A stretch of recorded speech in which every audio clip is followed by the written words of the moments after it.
All right, guys, welcome back to Cybertruck 1. I'm here with you again today. We're going to be discussing the top 10 things that are groundbreaking, earth-shattering, against the hating narrative. So I thought this would just be fun to discuss because as a person who grew up a blue-collar firefighter, but also happened to associate with a lot of wealthy people in New Jersey and white collar world, I get a very interesting perspective of the world because I sort of get two sides, you know, sort of the Fox News version of reality and the MSNBC version of reality. Anyway, there's no doubt in my mind, for whatever reason, well, I do know the reasons, we'll discuss them, as to why some liberals can't stand the Cybertruck and why some Republicans. And so the liberal side, it's pretty self-explanatory. You know, he has Twitter, and Elon has fought against the political narrative, and therefore anything he associates himself with must be destroyed, whether that's Tesla or X or whatever. And the Republican side of things, in my view, seems to be politically motivated and tribalistic around the environment and climate change and whether it's real, or what we should do, or, you know, should we get rid of pizza ovens? Quite ridiculous. While all these hypocrites are running around in jets and whatever else. So I'm sympathetic actually to hearing both sides of that argument. But at the end of the day, I personally think that having electric cars are a great idea. It's a vehicle that can run on anything. You're in coal in West Virginia, you can run it on coal. If you're in hydro in Oregon, you can run it on that. If you're solar or wind or wherever you are, you make it by American-made energy. And so it's a perfect situation. But okay, so let's start hammering out the top 10 or so groundbreaking things that you can argue about with your Uncle Bob at Christmas dinner. So starters, the 8,000 volt high voltage architecture is groundbreaking. Okay, and so the reason why I'm mentioning all these two, I want to say, is I watched a couple of these different truck guys doing reviews. I think TFL is one of them. I actually did a sort of a counter argument to their narrative on a video, but not that many people watched it because it was pretty long. But it's like, these are truck guys that know trucks and know how things work, and again, they have such an axe to grind against electric cars or whatever that I don't know. They're smart guys. I like the channel for most things, but I feel like they're taking away their credibility by being so blatantly biased. Anyway, so 8,000 volt architecture is groundbreaking. Okay, it will allow the Cybertruck, at the very least, to charge at 250 kW, which is absolutely on the cutting edge right now. You won't see much things like that, or you won't see that anywhere else. And it's rumored to have the capability of getting up to 500 kW, and even theoretically 1,000, because that's what the semi will do. But anyway, altering that at some point down the road is probably just a software update. Okay, the next example is the 48 volt architecture. This is truly groundbreaking. The auto industry has been talking about doing this for 50 plus years. Finally, Elon did it. It brings a bunch of different benefits. One is the ability to greatly reduce your wiring. I think something like 75% of the low voltage, what would normally be 12 volt, is now 48. That wiring is eliminated by 70-something%, and it reduces weight tremendously. And so, as we know, with any electric vehicle, you're basically, anytime you can trim weight off the vehicle, it increases your efficiency and range. The exoskeleton is the next. Again, groundbreaking, never been done before. It's, I guess, such a bad comparison, but ironically, much like the World Trade Center, where the structure of the vehicle, or excuse me, that building was on the outside. Some of that is actually the case with the Cybertruck. So the actual panels that you're seeing are giving structural integrity to the vehicle. Never been done before. Drive-by-wire. Again, a technology never done before in the automotive industry. This is essentially, if you're not familiar, where you don't have a structural, a shaft that goes down between the steering wheel to the vehicle that actually physically changes the direction of the wheels. Here it's being done by just a wire, electrical connection. And so this has been done in the airline industry since the 80s. And so anytime you're on an airplane, this is how the plane is being flown. So this should not give you any concern. It actually has, Tesla's required through DOT to have basically a triple redundancy. There's 3 sensors. If one says one thing, another says the other, and then the third one is the deciding factor. But that's, again, something never done before. Also, with drive-by-wire, you can turn the steering wheel, you can turn the wheels as far as they go by just turning the steering wheel, the yoke, not even a full turn. So you never actually have to take your hands off the steering wheel. It will just turn from left to right, from lock to lock, as they say. You can turn the car extremely easily. 17 inches of ground clearance. Again, I think this is the highest I've ever heard in the industry. It also, because the Tesla has just motors on the wheel and you don't have the, this differential, the pumpkin in the back, the entire vehicle is flat the whole way. So obviously that helps with aerodynamics and so forth. But you're going to have 17 inches of clearance when you set the vehicle to that proper height.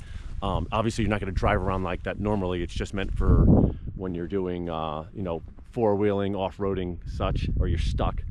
But again, in this TFL, I believe it is, this video I had watched, I don't know. They refuse to give Tesla, the Cybertruck, any street credit. I don't quite understand it. I actually just learned about this yesterday. The Cybertruck's going to have a thing called wade mode, like wading through water. You'll basically, it's actually, I think, on the screen in the four-wheel drive area, the Bahaing area of the software platform. And essentially, what it does is, I guess it'll raise the truck, but it'll also pressurize the battery compartment. And so this is really groundbreaking because look, Teslas can run through water pretty well, but anytime there's been some history though of going through water, I think particularly salt water, where it can get into the battery and then you do have some serious problems. And so this, I don't know that much about the technology, but suffice it to say, you're going to be able to push this button and protect the battery and get yourself through some pretty deep water. Another thing in conjunction with that, I haven't heard much about it since the delivery event, but there's this talk of it floating like a boat. So I don't know whether this is still something that's going to happen or whether it was just rumor and speculation. But if that is the case, obviously it would be rather interesting and unique if you need to cross a stream, or I mean, my God, a lake or a pond or something. I mean, I don't think you're going out in the ocean in 3-foot swells, but a feature I've never heard of on any other vehicle in my lifetime. Okay, the bullet and dent proof. This, again, I think is one of the best features of a truck. And that's, look, you've been in a we can start off in your shopping center. The wind blows some shopping cart across the parking lot and it wails into the truck. This thing, I don't care how fast that shopping cart's going, it's not going to put a nick in this thing. It's going to be undamaged. You're a contractor. Everybody knows that a contract site between deliveries being made and other contractors banging into stuff, or tools or ladders, or the wind blowing stuff around, your truck gets the shit beat out of it. And so again, you're talking about zero dents, zero issues where you have to fix something, it's still going to look good. You want to, when you're a contractor, you don't want to have your truck look like Sanford and Son. And so that's a tremendous benefit. The other thing is with the tonneau cover, this is another benefit. I don't know what we're up to. I think we're definitely over 10. The tonneau cover, you can put all your, that's a big thing at a job site is stuff getting stolen, either by other contractors, unfortunately, or if you're working in the city, or just in areas that are a little rough, you end up dealing with, you go inside for 5 seconds and half the stuff in your truck's missing when you come back out. So the tonneau cover, I guess there's been a couple vehicles or there's some accessories that you can do something similar to that, but I don't think there's ever been anything like it where you can open and close it like a garage door. It's super strong.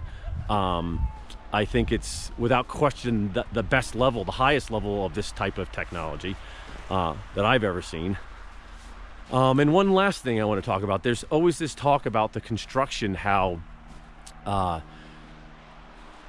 that you won't be able to load things from the side of the vehicle, and so therefore it's not like a pickup truck. So I'd also argue that the 150 really doesn't get used by many contractors a lot. In a lot of cases, it's just used as to drive around. But supposedly the air system, the suspension system on the truck, will lower enough where you can load things from the side. So I don't think that's actually going to be an issue that's being described by some. The GigaPress. This is almost sort of being forgotten or not mentioned in a lot of the videos now, but this is a groundbreaking method. They have the largest press in the world, I believe, for the auto industry. It's stamping several of the main structural parts of the Cybertruck, and they also do this for the Y and I think the 3. But this is eliminating parts, speed of the assembly line, and without question something that hasn't really been done before. You can also add to that is the structural battery pack. So again, this has been done in previous Teslas, but not all of them. This is being done in the Cybertruck, and so the battery pack itself, it's instead of having a battery and then you have to build a structural cage or what have you around it. The battery and the structural integrity of the vehicle are all in one. Again, reducing parts will make assembly quicker, more cost effective. All-wheel steering. So all 4 tires, when you turn the steering wheel, will turn at the same time in conjunction with each other, so that your turning radius is extremely tight. I mean, this technology has been around. It's on some bigger equipment and things, but for your typical standard automotive vehicle, I'm not aware of any other vehicle other than a couple, maybe the Rivian and some of these other EVs. But without question, it's a technology that they've put into this vehicle that make it fantastic. Bi-directional grid feeding, basically V2G, vehicle to grid. This is a fantastic technology. This will allow you to use the Cybertruck to basically use the truck like a battery. So if the power goes out, you can connect it to the house and run your house like it was a generator. Now, granted, there's some other things that you need to do in order to make that work, as far as preventing electricity from going into the grid. And of course, if you had solar and some other things, you could have a more capable system. But at the end of the day, the technology is there to take this as far as you want. And this is fantastic. I mean, I can't wait to have, to be able to use my car to run my house in the event of a snowstorm or a hurricane or, whatever occurs in this crazy world we live in. Okay, so I think that's a pretty good list.